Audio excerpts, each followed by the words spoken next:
Hello, I'm Jonasz Lewiński and you're watching Break the Fake. They make them, we break them, and tell you everything you need to know. Vladimir Solovyov, Russia's favorite state-sponsored madman, ever eager to remind the world that nothing screams confident superpower quite like threatening nuclear war over a NATO office building. This time, the target of his apocalyptic fantasies is Wiesbaden in Germany, where, according to the New York Times, a command center has been helping Ukraine plan military operations. Apparently, Solovyov's response to any strategic setback is to simply nuke the problem away. Может, все-таки тактическим ядерным оружием по этому городу, где располагалась эта точка принятия решений. Wiesbaden. Там и фашисты когда-то были. Ну и нормально. Вот штабы там у них тоже были. Во всяком случае, ну как это, я бы сказал, что тактическое ядерное оружие, но это последний довод короля. Последнее стратегическое. И держать его надо всегда наготове. Нет, а его применение... Стратегическое, да. Тактическое нормально. Высотный подрыв, мощное электромагнитное излучение. Радиация невысокая будет. А выжить всю электронику нормально. А его применение, собственно говоря, чтобы вот от решения до практического применения, это всего лишь вопрос нескольких минут. Да. Это я как специалист говорю. Поэтому... The numbers must have stung. US intelligence estimates that over 700,000 Russian soldiers have been killed or wounded in Ukraine, a number so catastrophic that even Russian state TV is struggling to keep its usual delusions of grandeur intact. So, what's the solution then? Diplomacy? Retreat? A long overdue reassessment of this disaster? No, of course not. Maybe tactical nuclear weapons, Solovyov muses, as if he's picking an item from a restaurant menu. It's the same tired Kremlin playbook all over again. When conventional war isn't going well, just start waving the nuclear stick and hope someone panics. But here's the problem. Nobody outside Russia takes these threats seriously anymore. The West has heard them too many times, and Ukraine has shown that Russian red lines are as flexible as their casualty figures. And yet, Solovyov continues his daily doomsday routine, perhaps hoping that if he repeats it enough, someone will finally take Moscow's bluster at face value. The irony? The only ones actually scared are the Russians themselves, because deep down they know the truth. Moscow's threats are just as hollow as its battlefield victories.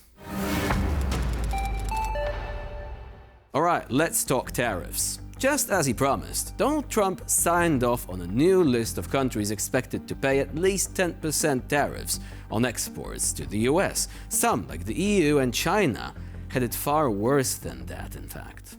We're going to charge countries for doing business in our country and taking our jobs, taking our wealth, taking a lot of things that they've been taking over the years. They've taken so much out of our country, friend and foe, and frankly, friend has been oftentimes much worse than foe. Now, not being an expert in economics, I won't tell you what's gonna happen now. Trade war? Recession? I honestly don't know. But I will focus on one question many people have been asking. You see, when you browse the list of states slapped with Trump's tariffs, there are a few countries conspicuous by their absence. Among them is Russia, as well as other charming places like Cuba, Belarus and North Korea. Concerning, as Elon Musk might have said if he had more sense. And believe it or not, this is actually intentional. So, what is this whole Russia thing all about? Based on responses from Washington officials, this is because there is hardly any trade between the US and Russia at all these days. But is it really the case? Looking at the official site of the Office of the United States Trade Representative, we can see something is amiss. Namely, the $3.5 billion in trade in 2024, including imports from Russia, worth exactly $3 billion. Granted, those values plummeted over the last few years, but they are still not anywhere near zero. By way of comparison, Ukraine's total trade with the US for 2024 amounted to $2.9 billion, and yet Ukraine got the 10% tariff treatment just like everyone else.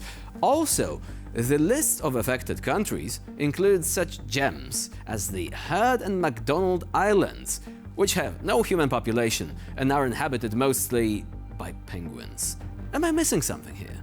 The breakdown of goods imported by the US from Russia in 2024 is also interesting.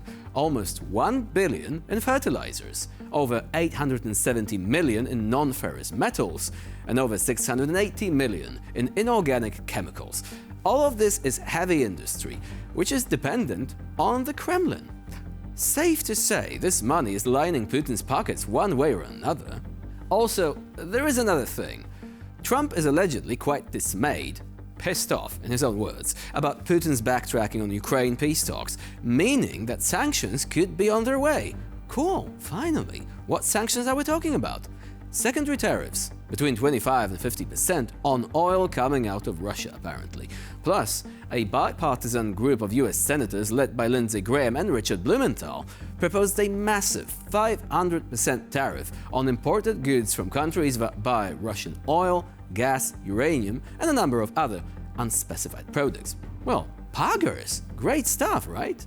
However, let's see about that uranium, shall we? Independent Russian site Moscow Times, the 13th of March 2025, and I quote, Rosatom, Russia's nuclear technology corporation, earns approximately $1 billion annually from exporting enriched uranium to the US. And also, in 2023, the US bought a record quantity of the element from Russia, the highest since 2013. Oopsie. Are they going to sanction themselves then? What I'm saying is this. There is lots of shouting about Europe buying Russian gas and oil, and I get it, totally. But also, unless those sanctions start rolling, there might be a few reasons to ask why Putin should still get cash from the proverbial US taxpayer. Carrot time's over, let's bring out the sticks, tariffs and sanctions, a language Putin really understands. And now for a look at the Russian real estate market, where supply, demand, and state-sponsored meat grinders intersect in the most macabre way imaginable. In Tomsk, one particular entrepreneurial realtor has come up with a brilliant business plan for Russian women. Find a man currently serving in the so-called special military operation, i.e. war, wait for the man to die, and cash in on the 8 million rubles in death benefits. And then, congratulations! You can finally afford that overpriced Soviet-era apartment with peeling wallpaper and plumbing older than Putin's first term. Of course, this scheme relies on two very stable factors: Russia's commitment to sending its men to the front like cattle, and the country's proud tradition of making sure they never come back. Luckily for the aspiring war widows of Tomsk, both conditions remain highly reliable. Сейчас мужчина, который служит на СВО, он погибает, и ты получаешь 8 миллионов. Рабочая схема. Конечно. Сейчас многие так делают. Очень много женщин к нам приходят вот с этими 8 миллионами, покупают какую-то там дешевенькую квартирку. И ищут опять нового? Не знаю, не спрашивала. Надо будет задать вопрос. Слушай, это прям рабочая схема получается. Это бизнес-план. One might think that such an openly cynical view of human life would spark outrage. But in today's Russia, where the state itself treats soldiers as disposable assets, is it really surprising?